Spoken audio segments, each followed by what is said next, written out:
Sahabat RHK yang dikasihi Yesus Kristus, pembacaan Alkitab hari ini, Selasa 19 Mei 2020, terambil dalam Kitab 2 Tawarik pasal 34 ayat 3a.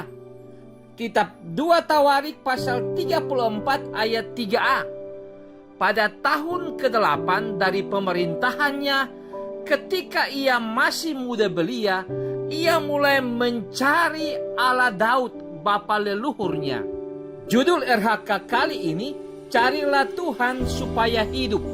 Sahabat RHK yang diberkati Tuhan, masa remaja sering disebut masa puber, bahasa Inggrisnya teenager, penuh dengan keindahan, sebab selalu berfantasi dan mencari jati diri untuk menunjukkan kemampuan atau potensi yang dimilikinya.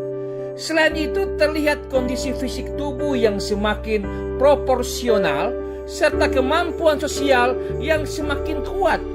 Percaya diri atau confidence, sekalipun terkadang labil dalam pengambilan keputusan. Namun bagi Yosia, pada tahun ke-8 kepemimpinannya atau usia 16 tahun, ia tidak labil dalam pengambilan keputusan. Di usia yang masih muda belia ini, ia mulai mencari Allah Daud. Berarti yang dicarinya adalah Tuhan Allah. Di sini kita dapat pahami bahwa melakukan apa yang benar di hadapan Tuhan dan hidup seperti Daud belumlah cukup. Yosia merasa perlu mengenal lebih jauh, dalam dan luas tentang Tuhan Allah dan meminta petunjuk darinya. Dia pasti mulai belajar sejarah pemerintahan Allah di masa Daud dengan segala keberhasilannya.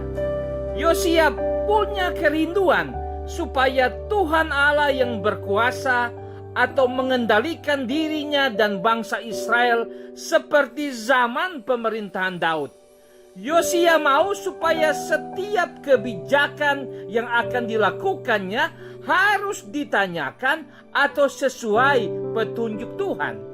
Dia sadar bahwa jabatannya merupakan anugerah atau kepercayaan Tuhan demi masa depan Israel. Spiritualitas Yosia yang sangat luar biasa, sebab dia tidak menjadi sombong dan angkuh apalagi melupakan Tuhan.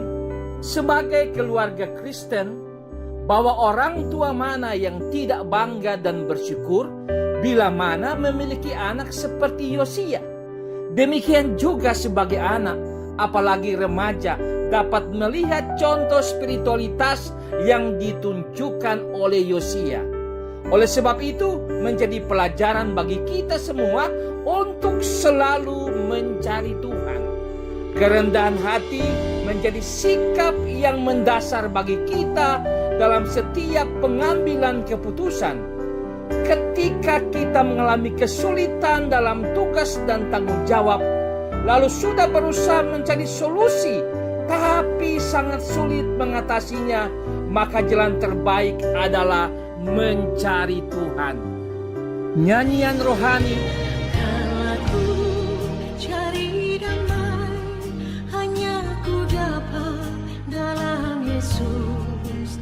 Kalau ku cari ketenangan, hanya ku temui di dalam Yesus. Amin. Mari berdoa, ya Tuhan, anugerahkan hikmat-Mu agar kami mencari Engkau dalam setiap keadaan yang dialami. Amin.